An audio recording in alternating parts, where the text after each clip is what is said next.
ఎక్కడికి పోతావు? ఎవరైనా కాపాడండి.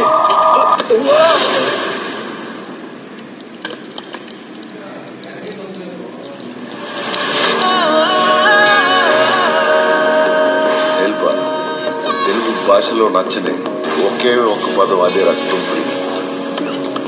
యూనిట్స్ ఇస్తాను. నేను నీకు 400 యూనిట్స్ ఇస్తాను. దానికంటే ఎక్కువ వద్దు ముసలుడా. నా బేసి సీట్లు చాలా కంఫర్టబుల్ గా ఉంది. Okay 1000 please. నా దగ్గర అంతే ఉన్నాయి. First units. ఆగరా నిన్నే.